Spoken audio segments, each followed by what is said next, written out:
थाना में दौड़ते रहा, केस दर्ज नहीं हुआ। बहुत हम लोग उनके पार्टी के नेता लोग बहुत मेहनत किए, पटना तक संपर्क किया गया। उसके बाद अंततः 27 तारीख को 3 दिन के बाद केस दर्ज होता महिला थाना में, और 1 दिन के पूर्व के डेट में केस दर्ज होता है और उस पीड़ित परिवार को धमकाया जाता है कि आप किसी तरीके से कंप्रोमाइज कर लीजिए।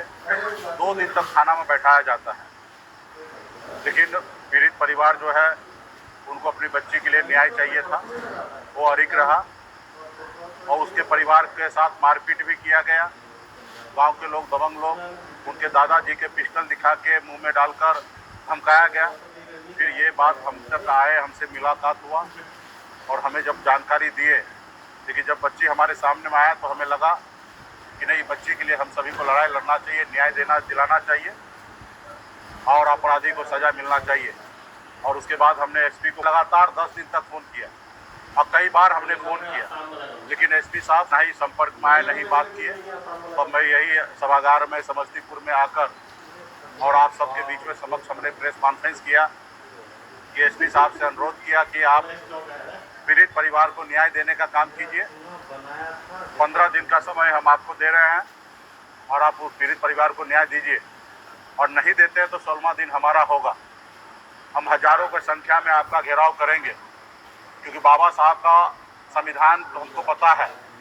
देश के जनता जो है वो मालिक है, ना ही कि कोई अफसर मालिक है, लेकिन उनके बाद भी वो सुनने के लिए राजी नहीं हुआ।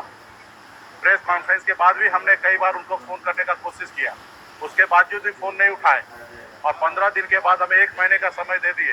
उसके बावजूद भी वो न्याय नहीं देने का काम कर रहे थे, अपराधी को संरक्षण देने का काम कर रहे थे, अपना जातीयता निभाने का कोशिश कर रहे थे। उसके बाद हमें लगा कि नहीं, पीड़ित परिवार को न्याय देना है और हमने जिला प्रशासन को, डीएम, एसपी को, मुख्य सचिव को, मुख्यमंत्री को, सभी को हमने जानकारी दिया कि 10 तारीख को हम एसपी ऑफिस को घेराव करेंगे और इसके लिए हमारे जिला के नेतागण, समाज के लोग मजबूती से तैयारी करने लगे।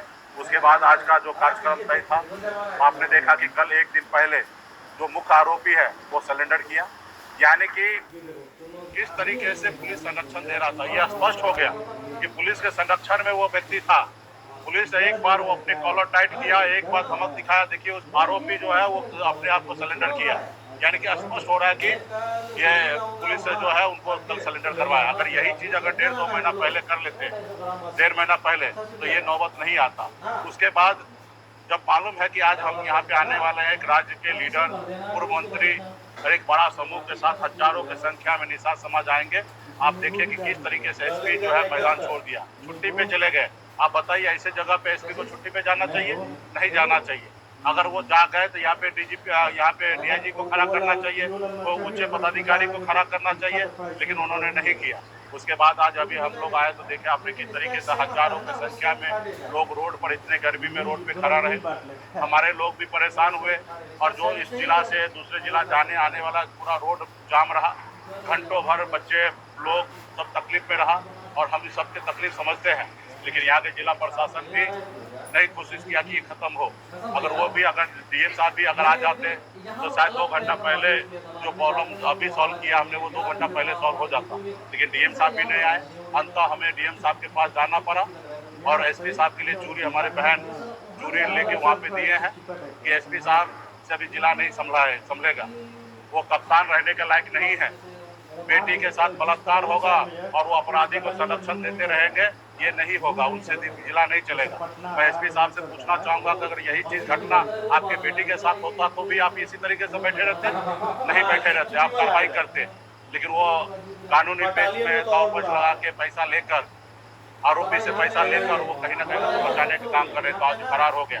हम तो अभी एसपी साहब के लिए चूरी वहाँ पे दे दिया गया है, चूरी पहने और घर में बैठे। डीएम साहब को ज्ञापन दे दिया गया हर पॉइंट पे कि पहला दिन जब घटना हुआ, जब पुलिस के पास गया, थाना में केस क्यों नहीं दर्ज हुआ, नौबत क्यों आया महिला थाना में केस होने का। अब महिला थाना में केस हुआ तो वहाँ पे 2 दिन तक पीड़ित परिवार को क्यों बैठाया गया? जब वहाँ पे केस हुआ तो जिसने परिवार को आके मारपीट किया, पिस्टल दिखाया, उसके मुंह में पिस्टल डाला, ऐसे आदमी को क्यों नहीं गिरफ्तार किया गया? और जो आरोपी है उसको क्यों नहीं अभी तक गिरफ्तार हुआ? उसका हमारे एक्शन लेने के बाद ही क्यों गिरफ्तार हुआ? अगर हमारा कार्यक्रम नहीं होता तो इसका मतलब पीड़ित को न्याय नहीं मिलता, गिरफ्तार नहीं होता, सरेंडर नहीं करता।